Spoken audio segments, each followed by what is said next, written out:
Breaking news చూస్తున్నాం. ఇవాళ CM Revanth Reddy కీలక సమావేశం నిర్వహించనున్నారు. ఉదయం 10 గంటలకు బంజారా హిల్స్ లోని పోలీస్ కమాండ్ కంట్రోల్ కార్యాలయంలో సమావేశం జరగనుంది. ఈ నెల 26వ తేదీ నుండి అమలు చేయబోతున్న పథకాలపై సంబంధిత మంత్రులు అధికారులతో కీలక స్థాయి సమీక్షా సమావేశం ఏర్పాటు చేయనున్నారు. రైతు భరోసా, ఇందిరమ్మ ఆత్మీయ భరోసా, రేషన్ కార్డులు, ఇందిరమ్మ ఇండ్ల పథకాలపై కీలక సమావేశం జరగనుంది. ఈ సమావేశంలో డిప్యూటీ సీఎం భట్టి విక్రమార్క, మంత్రులు పొంగిరెడ్డి శ్రీనివాసరెడ్డి, ఉత్తమ్ కుమార్ రెడ్డి, తుమ్మల నాగేశ్వరరావు ఇంకా అందుబాటులో ఉన్న మంత్రులు కూడా పాల్గొంటారు.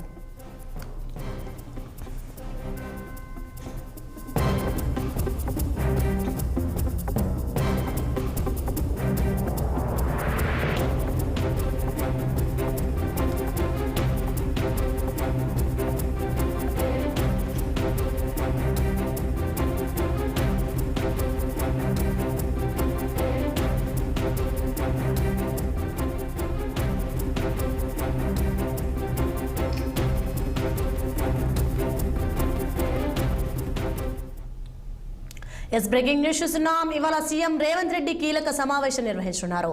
ఉదయం 10 గంటలకు బంజారా హిల్స్ లోని పోలీస్ కమాండ్ కంట్రోల్ కార్యాలయం సమావేశం జరగనుంది. ఈ నెల 26వ తేదీ నుండి అమలు చేయబోతున్న పథకాలపై సంబంధిత మంత్రులు అధికారులతో కీలక స్థాయి సమీక్షా సమావేశం ఏర్పాటు చేయనున్నారు. రైతు భరోసా, ఇందిరమ్మ ఆత్మీయ భరోసా, రేషన్ కార్డులు, ఇందిరమ్మ ఇండ్ల పథకాలపై కీలక సమావేశం జరగనుంది. ఈ సమావేశంలో డిప్యూటీ సీఎం భట్టి విక్రమార్క, మంత్రులు పొంగిరెడ్డి శ్రీనివాసరెడ్డి, ఉత్తమ్ కుమార్ రెడ్డి, తుమ్మల నాగేశ్వరరావు ఇంకా అందుబాటులో ఉన్న మంత్రులు కూడా పాల్గొంటారు. రెడ్డిగా ఇదే అంశానికి సంబంధించి మరింత సమాచారం మా పొలిటికల్ బ్యూరో చీఫ్ రాము లైవ్ ద్వారా అందిస్తారు. రాములు, ఇవాళ సీఎం రేవంత్ రెడ్డి కీలక సమావేశం నిర్వహించున్నారు. దీనిపైన అప్డేట్స్ ఏంటి? Good morning Sonia. బంజారా హిల్స్లోని పోలీస్ కమాండ్ కంట్రోల్ కార్యాలయంలో ముఖ్యమంత్రి రేవంత్ రెడ్డి నిర్వహిస్తున్న కీలక సమావేశం ప్రారంభమైంది. ఈ సమావేశంలో డిప్యూటీ సీఎం భట్టి విక్రమార్కతో పాటు సంబంధిత మంత్రులు పొంగులేటి శ్రీనివాసరెడ్డి, తుమ్మల నాగేశ్వరరావు, ఉత్తమ్ కుమార్తో పాటు చీఫ్ సెక్రటరీ శాంతికుమారి, తర్వాత ఈ శాఖలకు సంబంధించిన పలు ముఖ్య శాఖల అధికారులు కూడా పాల్గొన్నారు. ఇంకా అందుబాటులో ఉన్న మంత్రులు కూడా వచ్చే అవకాశం ఉంది.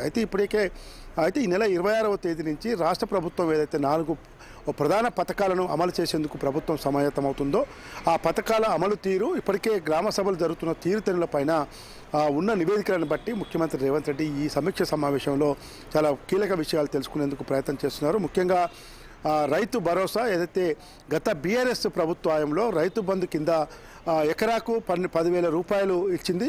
అయితే ఈ కాంగ్రెస్ పార్టీ మాత్రం అసెంబ్లీ ఎన్నికలకు ముందు 10,000 కాదు 15,000 ఇస్తాము, ప్రతి రైతు కుటుంబాన్ని ఆదుకుంటామని చెప్పి రైతు భరోసా కింద రైతు బంధు పథకం ఇచ్చేందుకు సిద్ధం చేస్తుంది. అయితే కానీ కేవలం 12,000 రూపాయలు మాత్రమే ఇస్తాము, ప్రతి వ్యవసాయదారునికి పంట పండించే రైతుకు ప్రతి ఒక్కరికి ఇస్తాము. గత బీఆర్ఎస్ ప్రభుత్వం వ్యవసాయం చేయని భూములకు కూడా ఇచ్చి మొత్తం రియల్ ఎస్టేట్ వ్యాపారులకు, ఔటర్ రింగ్ రోడ్లో పోయిన భూములకు, తర్వాత పెట్రోల్ బంకులో పోయిన భూములకు కూడా ఇచ్చి దాదాపు 22,000 కోట్ల రూపాయలు ప్రజాధనం వృధా చేసిందని చెప్పి కాంగ్రెస్ పార్టీ ఆరోపిస్తుంది. ఆ నేపథ్యంలోనే ఈసారి రైతు భరోసా పథకంపై డిప్యూటీ సీఎం భట్టి విక్రమార్క ఆధ్వర్యంలో సబ్ కమిటీ నియమించే సబ్ కమిటీ ఉమ్మడి 9 జిల్లాల్లో కూడా జిల్లా కలెక్టర్ కార్యాలయం రైతు భరోసా విధి విధానాలపైన ఏ స్థాయిలో ఇవ్వాలి, ఎవరికి ఇవ్వాలనే దానిపైన కూడా పెద్ద ఎత్తున కసరత్తు చేసింది.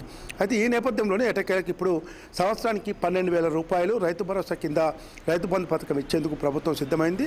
అయితే అది విడతల వారీగా ఇస్తారు. ఒకే రోజు మొత్తం కూడా రైతు బంధు నిధులు మాత్రం పడవు అని చెప్పి స్పష్టంగా ఇప్పటికే తెలుస్తూ ఉంది. రేపు 26వ తేదీన లాంఛనంగా ప్రారంభించి కొంతమంది రైతుల ఖాతాల్లో జమ చేస్తారు. వాటిలో విడతల వారీగా రైతు బంధు నిధులు ఎకరా, 2 ఎకరాలు, 3 ఎకరాలు, 5 ఎకరాలు అట్లా విడతల వారీగా ఈ నిధులు పడే అవకాశం ఉంది. ఇక ముఖ్యంగా ఇందిరమ్మ ఆత్మీయ భరోసా ఏదైతే వ్యవసాయ కూలీలకు, నిరుపేదలకు ఇందిరమ్మ ఆత్మీయ భరోసా జాతీయ గ్రామీణ ఉపాధి హామీ పథకం కింద జాబ్ కార్డు పొందిన వాళ్ళకే, గుంట భూమి లేని వాళ్ళకే ఈరోజు ఇందిరమ్మ ఆత్మీయ భరోసా ఇచ్చేందుకు ప్రభుత్వం సిద్ధమవుతుంది. ఇప్పటికే గ్రామ సభల్లో మాత్రం చాలా చోట్ల చాలా గందరగోళం నెలకొంది. ఇప్పటికే చాలా చోట్ల గొడవలు కూడా అవుతూ ఉన్నాయి. అది కూడా తప్పులు తలకగా ఉందని చెప్పి నిజంగా అరువులు ఇబ్బందులు పడుతున్నారు. మరో పథకం ఇందిరమ్మ ఇండ్లు సంవత్సరానికి 4 లక్షల మొత్తం కూడా 5 ఏళ్లలో 20 లక్షల ఇండ్లు ఇచ్చేందుకు ప్రభుత్వం సిద్ధమవుతుంది. ఈ ఎంపిక ప్రక్రియ కూడా కొడుతుంది. ఇది మొత్తం తంతుల వారిగా ఇదంతా కూడా విడతల వారిగా నడుస్తుందని చెప్పి తెలుస్తూ ఉంది. రేషన్ కార్డుల ప్రక్రియ ఇప్పటికే 80 లక్షల కొత్త పాత రేషన్ కార్డు ఉన్న రాష్ట్రంలో మరో 40 లక్షల కొత్త రేషన్ కార్డులు ఇచ్చేందుకు ప్రభుత్వం సిద్ధమైంది. ఈ రేషన్ కార్డుల అర్హత జాబితా కూడా పెద్ద ఎత్తున గొడవలవుతున్న విషయం తెలిసిందే. అది కింది స్థాయి అధికార లోపమా, సమన్వయ లోపమా, పైనుంచి ఉన్న ఆదేశాల అక్కడి మొత్తం మీద రేషన్ కార్డుల ప్రక్రియ కూడా కొంత గందరగోళంగా మారింది. ఈ రేషన్ కార్డులను కూడా ఈ నెల 26వ తేదీ నుంచి ఇచ్చి గ్రామీణ పేదలకి అందుకునేందుకు రాష్ట్ర ప్రభుత్వం సంకల్పం చుట్టింది. ఈ నేపథ్యంలోనే ఈ రైతు భరోసా, ఇందిరమ్మ ఆత్మీయ భరోసా, రేషన్ కార్డులు, ఇందిరమ్మ ఇండ్లు ఈ 4 పథకాలు కూడా ఖచ్చితంగా ఒక పద్ధతి ప్రకారంగా పటిష్టంగా అమలు చేసేందుకు ప్రభుత్వం కృతనిశ్చయంతో ఉంది. అయితే రేపు 26వ తేదీ గణతంత్ర దినోత్సవం సందర్భంగా ఉదయం మంత్రులు, విప్పులు, అదేవిధంగా ప్రభుత్వ సలహాదారులు, ఇతర కలెక్టర్లు అందరూ కూడా జాతీయ జెండా కార్యక్రమంలో పాల్గొన్న అనంతరం సికింద్రాబాద్లో జరిగే పెరేడ్ గ్రౌండ్లో ఏదైతే జాతీయ గణతంత్ర దినోత్సవ వేడుకలు ఉంటాయో అందులో ముఖ్యమంత్రి రేవంత్ రెడ్డి, గవర్నర్ జిష్ణుదేవ్ వర్మ, ప్రభుత్వ ప్రధాన శాంతకుమారి, రాష్ట్ర డీజీపీతో పాటు ఇతర ముఖ్య శాఖల అధికారులు అందరూ కూడా పాల్గొంటారు. ఈ కార్యక్రమం అనంతరం ఈ 4 పథకాల ప్రారంభం కార్యక్రమం కూడా ఉంటుంది. అయితే ప్రస్తుతం ఉన్న సమాచారం ప్రకారం ఉమ్మడి మహబూబ్నగర్ జిల్లాలో ముఖ్యమంత్రి రేవంత్ రెడ్డి తన నియోజకవర్గంలోని గ్రామమా లేదు తన పుట్టిన ఊర్లో పాల్గొనాలనే దానిపైన కొత్త తర్జన భర్జన జరుగుతూ ఉంది. మిగతా కార్యక్రమాలన్నీ కూడా డిప్యూటీ సీఎం కానీ మంత్రులు కానీ అందరూ కూడా ఎక్కడికక్కడ జిల్లాల్లో పాల్గొనేందుకు ప్రభుత్వం కసరత్తు చేస్తుంది. ఏదేమైనా రైతు భరోసా కింద ఇచ్చే రైతు బంధు కానీ, ఇందిరమ్మ ఆత్మీయ భరోసా కానీ, ఇందిరమ్మ ఇల్లు కానీ, తర్వాత రేషన్ కార్డులు ఈ 4 పథకాలు ఎట్టి పరిస్థితుల్లో కూడా ప్రజలకు మంచి ప్రజోపయోగంగా ఉండాలి, అనర్హులకి ఇచ్చి ప్రభుత్వం అప్రతిష్ట పాలు కావద్దు అన్నదే ముఖ్యమంత్రి రేవంత్ రెడ్డి ఉద్దేశం.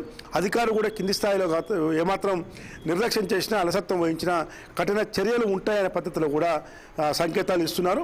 కాబట్టి రాజకీయాలకు అతీతంగా ఎలాంటి ఇబ్బందులు లేకుండా పథకాల అమలుకు అందరూ కూడా సహకరించాలని చెప్పి ప్రభుత్వం కోరుతుంది. ఈ నేపథ్యంలోనే ఇవాళ ముఖ్యమంత్రి రేవంత్ రెడ్డి ఈ డిప్యూటీ సీఎం బట్టి విక్రమార్కతో పాటు సంబంధిత మంత్రులు, అధికారులతో ఈ సమీక్ష సమావేశం నిర్వహిస్తున్నారు. ఇప్పటికే ఈ సమావేశం బంజారాహిల్స్లోని పోలీస్ కమాండ్ కంట్రోల్ కార్యాలయంలో ప్రారంభమైంది. Sonia, thank you Ramulu.